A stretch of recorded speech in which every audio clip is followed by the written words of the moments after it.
So we got her to complete the FAFSA. We sent her off to Kirkwood. She's off at UNI and she graduates in December. So I think it's one of those things where what we have to make sure we do as a district is make sure that every child feels that ability to dream as much as they want to dream. And welding is a great dream. And a four-year degree is a great dream too, but that they have that ability and that we promote that and make sure every child has what's needed to, and that adult empowerment to help them be successful in life. Thank you. It's going to be a challenge to answer last. I agree with a great deal of what the other candidates have said tonight. So what I want to tell you is, as I've been attending school board meetings for a long time, and when City High School had their performing arts facilities remodeled, education was displaced on that campus. And I sat through a number of meetings where one of the gentlemen in the community came meeting after meeting to talk to the school board about replacing career and technical education at City High. And you can see that not much happened in that regard. So I do think it's important that the career and technical education happen on campus where it is accessible to kids. But I also want to tell you that you will need to elect a board that will not only listen to your ideas about career and technical education that you want to see in your schools, but will actually prioritize getting things done for you. And you'll need to hold us accountable to getting that done.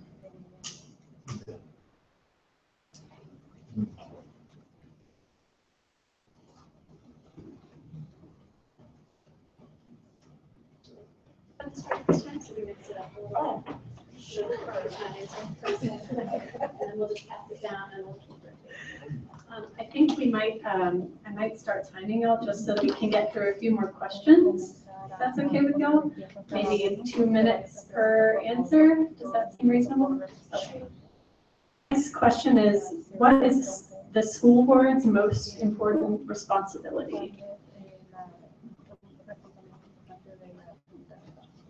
In my view, and with talking with community members as well as our administrators and board members, I think the most important role of the school board is to set policy.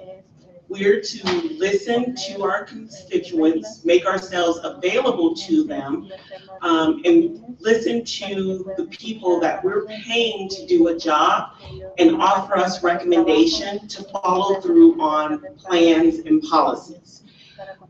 I don't have all of the answers, but I do know that I can work with a multitude of people.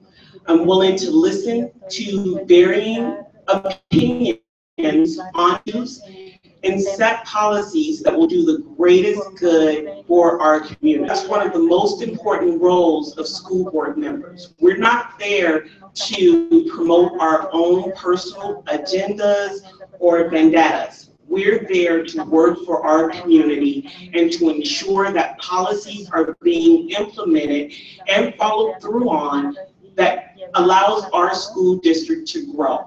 One of the most important things that I think all of us will agree to, that we recognize as school board members, we have one employee, and that's the superintendent. We ensure that we're holding him accountable to allow him to hold his staff accountable as well, to ensure we're reaching our goals in the policy setting that we put forth. I'm very much aligned with some of Regina's comments. So the school board's goal is to set policy, codify policies that are critical for driving work at the district. The school board is responsible for governing, making sure those policies are adhered to and followed by the superintendent and throughout the district. The school board has financial oversight responsibility, so it's a very large district in our state. It's got a large budget. It's around $275 million. We need to make sure that through good policy and governance, we are upholding a good financial management. And then finally, we do need to make sure that there is a strong vision in the community for what we're trying to accomplish and set good goals for the superintendent and his staff. We need to make sure that those goals are being adhered to and followed, and we're getting transparent reports on the progress that's being made. And we hold the superintendent accountable for reaching those goals. That's a major responsibility of a school board. I think another thing from a school board standpoint, and I feel very strongly about this, is that the tone of the community and the tone of the dialogue in the district starts with the school board, tone at the top, if you will.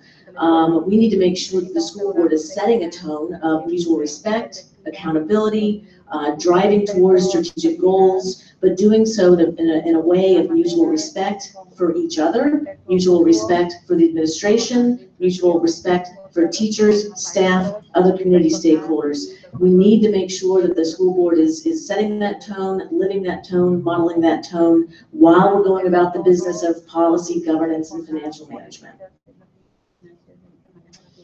I'm going to try hard not to repeat too much of the things I agree with, but functionally, overseeing the budget, which is the largest budget of any other governmental agency in our area. It's bigger than the county's budget.